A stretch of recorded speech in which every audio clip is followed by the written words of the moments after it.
sholat malam itu nanti dibagi dua sifat.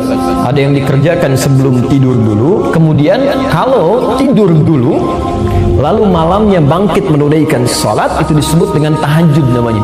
Dari kata hajada. Hajada itu asalnya berbaring, ya, berbaring kemudian bangkit. Allah menjamin akan memberikan 4 hal pada orang tahajud yang tidak akan pernah ini diberikan pada yang tidak tahajud, sekalipun sholat fardunya khusyuk luar biasa. Sholat misalnya 5 waktu sampai menangis terseduh-seduh, khusyuknya luar biasa, Anda tidak tahajud, Anda nggak dapat yang 4 ini. Satu, Allah menjamin akan mengangkat karir pekerjaannya, ditempatkan di tempat terbaik. Yang kedua, cara dia bekerja, beribadah, beraktivitas dibimbing supaya mudah. Yang ketiga, kalau ada kesulitan dibimbing supaya keluar dengan lancar. Yang keempat, kalau sedang bekerja diganggu orang, ada yang mau menyingkirkan, menyungkurkan, menyudutkan, Masya Allah, Allah langsung yang tolong tanpa perantara. Dalilnya jelas, bukan hanya hadis tapi langsung Quran. Quran surah ke-17 ayat 79 sampai 81. Al-Isra. Wa minal laili fatahajjad bihi nafilatan lak. Di antara sebagian malam silakan bangun tahajud. Hukumnya cuma sunnah bukan wajib. Tapi kalau engkau lakukan, asa an yab'atsaka rabbuka maqaman mahmuda, ya. Allah akan angkat maqam derajatmu di tempat yang terbaik.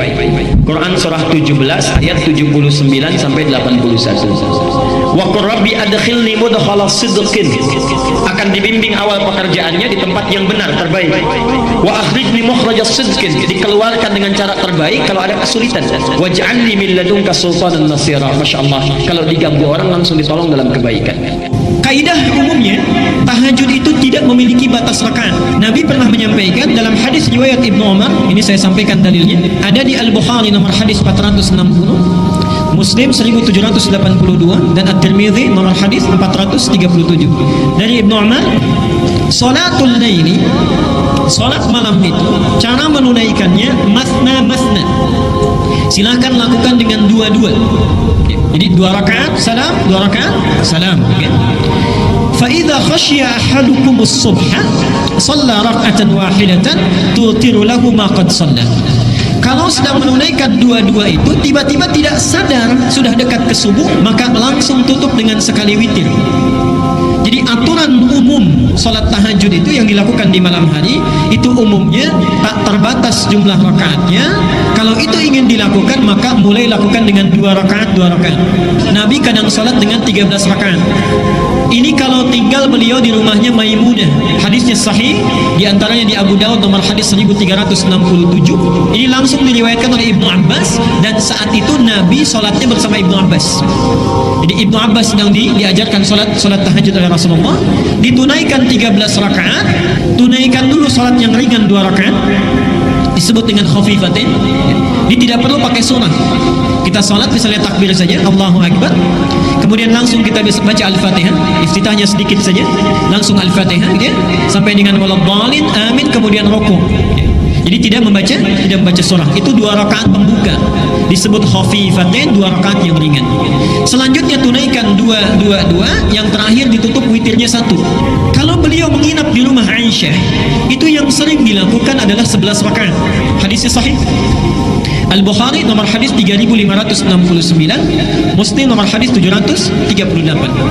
Kalau dilakukan dengan 11 rakaat bisa dengan 2 cara. Satu, yang dilihat oleh Aisyah langsung, Nabi melakukan 4 kemudian witirnya 3. Jelas ya? 4 witirnya 3. Jadi 4 rakaat pertama, 4 rakaat kedua, kemudian witirnya 3. Tapi ketika Nabi menyampaikan kepada sahabat yang lain, subhanallah, 11 ini diberi pilihan. Bahkan bahasa Nabinya masna-masna, 2-2 ya. Jadi kalau antum ingin menunaikan 11 rakaat, boleh 4-4-3, boleh 2-2-2-2, witirnya terakhir ditutup dengan bisa 3 bisa 1, bisa 3 bisa 1. Orang tahajud itu, 1, disebut sifat salatnya akan lebih khusyuk. Yang kedua, mendapat anugerah kebaikan saat di dunia. Yang ketiga, langsung dipuji oleh Allah di Az-Zumar, Quran surah 39 ayat 9. Amman huwa qanitun ana al-laili sajidan wa qa'iman yahdharu al-akhirah wa yarju rahmat rabbih qul hal yastawi alladhina ya'lamuna wal ladzina la ya'lamun. Adakah sama di antara orang-orang yang suka bangun malam dengan khusyuk kemudian sujud berdiri lama karena Allah dengan orang-orang yang tidak beriman? Sedangkan orang-orang yang bangun di malam hari ini, satu, dia takut kalau di akhirat dia tidak akan selamat. Yang kedua, dia mengharap rahmatnya Allah. Jadi diberi kesempatan oleh Allah, setiap bangun kamu mau minta apa? Mau minta apa? Hadisnya qudsi bahkan. Ya ibadi, wahai hambaku, siapa yang kemudian meminta kepada Allah, aku akan berikan. Siapa yang memohon akan dikabulkan. Siapa yang beristighfar, mohon ampunan, akan diampuni pada saat ini. Subhanallah. Dan yang terakhir, Allah sediakan surga khusus bagi orang-orang yang selalu mendawamkan tahajud. Surga, di taman surga, perhatikan, kalau antum butuh apa-apa, itu Allah langsung yang kasih. Kun fayakun ada. Akhirina ma atahum rabbuhum innahum kanu qabla dzalika muhsinin. Mereka langsung dibalas oleh Allah, ingin apapun subhanallah langsung ada Allah yang berikan. Sungguh mereka itu adalah orang-orang yang ihsan saat di dunia. Apa cirinya? Ternyata ciri pertamanya itu orang yang konsisten tahajud. Lihat, kanu qalila minal laili ma yahja'un. Ciri pertamanya, orang-orang ini saat di dunianya sedikit tidurnya.